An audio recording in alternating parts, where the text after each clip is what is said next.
This ABC 15 Flash Briefing is sponsored by Sanderson Ford. Straight up. Hi there, I'm Kaylee O'Kelly with your top stories from ABC15 Arizona. The Centers for Disease Control and Prevention could soon change its guidance when it comes to mask wearing.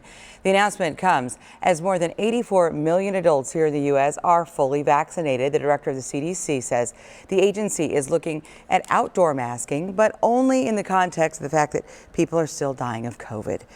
A doctor at Brown University says transmission of the virus is far lower outdoors than indoors, and researchers at the University of California, San Francisco did find less than 10% or fewer than 10% of transmission occurs outdoors, and the odds of spreading the virus indoors were 19 times higher. More local school districts are making a decision on their masking policy. Mesa Public Schools deciding to make it optional. Listen. They're citing the CDC and saying that, vaccines are out, but half of our school isn't eligible to get a vaccine because they're not 16 years old. And so it sort of defeats the purpose of removing the masks when half of our population is still at risk. Our state's largest school district announcing Thursday that it would be doing a phased approach, masks required over the next 2 weeks and then optional after that. Mesa administrators say while the policy is changing, they will not hesitate to reinstate the mandate if there is a jump in cases. Teachers and Mesa Education Association believe they would be part of the conversation, but the decision, they say, coming before that could even happen. If I have a choice and Ducey gave me a choice, why do my children not have a choice?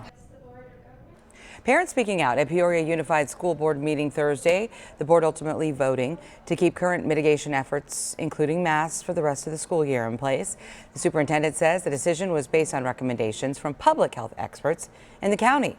According to Peoria's district benchmarks, cases and percent positivity have gone up over the past couple of weeks.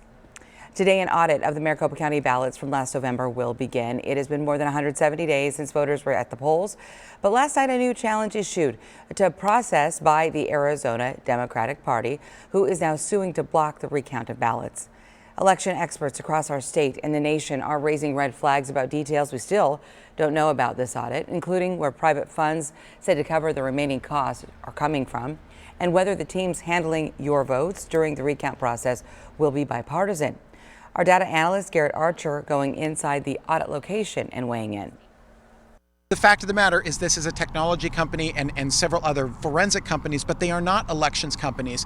And people might think, why does that matter? Well, again, elections are very complex, and that's why only specific companies are typically companies that audit elections. So while it does look like they have at least some sound practices in place, that doesn't mean that they're going to interpret everything properly and basically look at the laws and the rules around elections and actually make correct decisions. So I'd say that still election administrators and other people that have concerns are still very valid.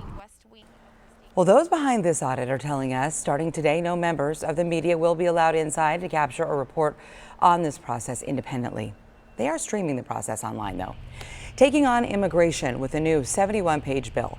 Arizona Senator Kyrsten Sinema introducing a bipartisan effort to address the situation at the southern border. The bill includes provisions for regional centers to process asylum seekers and require federal authorities to communicate with the community before releasing migrants into the area.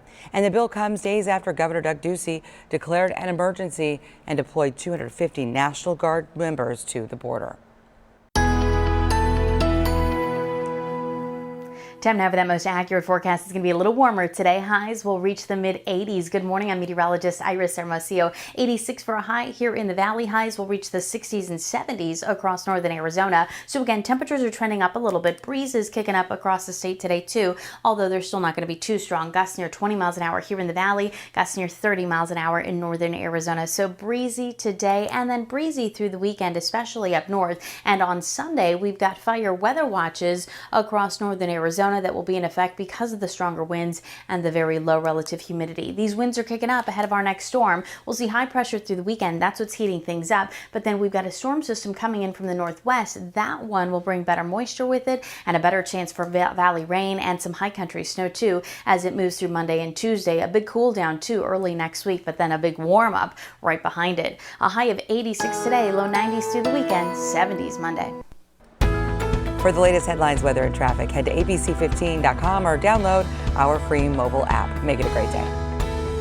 This ABC 15 Flash Briefing is sponsored by Sanderson Ford. Straight up.